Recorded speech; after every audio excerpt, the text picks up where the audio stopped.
Ugh. Yeah, it's me again, the Grumpy Millennial Gamer. Okay, here we go. Here's Resident Evil 4. Resident Evil 4 was originally released for the GameCube in 2005. Players control U.S. government special agent Leon S. Kennedy, who is sent on a mission to rescue the U.S. President's daughter Ashley Graham, who has been kidnapped by a cult. In a rural part of Europe, Leon fights hordes of villagers infected by a mind-controlling parasite and reunites with spy Ada Wong. The game pioneered the over-the-shoulder camera and revolutionized third-person shooters, but there are a few glaring devices that the game uses that are obnoxious. Sure, it's easy to beat up on a 15-year-old game for not aging well, but why is this relevant?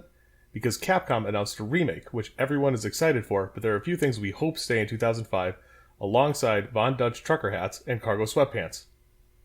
Just kidding, cargo sweatpants are a national treasure. The key term in the description is hordes of villagers. Lots and lots and lots of villagers. We're talking state of emergency with Leon Kennedy. This is the purest definition of trash mobs. It's a cheap way to make a game harder, not more challenging. On top of that, you can kill most if not all of the villagers, if you've ever wondered what it's like to be Itachi Uchiha. In 2005, I couldn't stop drinking C2 Coca-Cola to save these thoughts, but I was generally dissatisfied by the jump from survival horror to action. Another hard, not challenging aspect of the game are the QuickTime events. Barely made that one. You know, the button mash that ruined enjoying every relaxing movie scene. Again, harder, but not challenging, and all around annoying.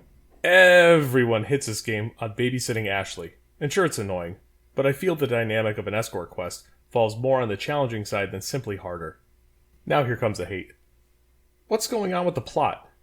Am I playing Resident Evil or Super Mario Brothers? I get it, Salazar, the princess is in another castle. Also, what exactly is the plan?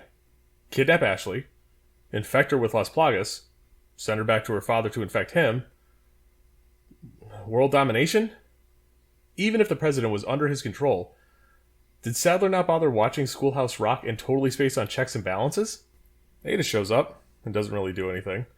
Krauser, an old battle buddy of Leon's, shows up and doesn't really do anything, other than give me a Metal Gear Solid Gray Fox vibe. Ashley and Leon escape on a jet ski and ride off into the sunset, which gives me another Metal Gear Solid vibe. A summary of my grievances in order is trash mobs, QuickTime events, and then babysitting. I hope these are addressed ahead of the RE4 remake, and I understand if they don't change the plot because after all it is a remake. I recently discovered that the first attempt of making Resident Evil 4 turned into Devil May Cry, a hack and slash I tried to get into in the mid-2000s and got intensely bored with. A second stab at the game placed Leon in a castle fighting zombies and ethereal beings. This game looks sick, and it pisses me off that we could have had that game, and not gone so far down the action genre. And we could have been spared 5, 6, and Operation Raccoon City. My final thought is, can you even have Resident Evil 4 without trash mobs and babysitting? At what point is it not Resident Evil 4?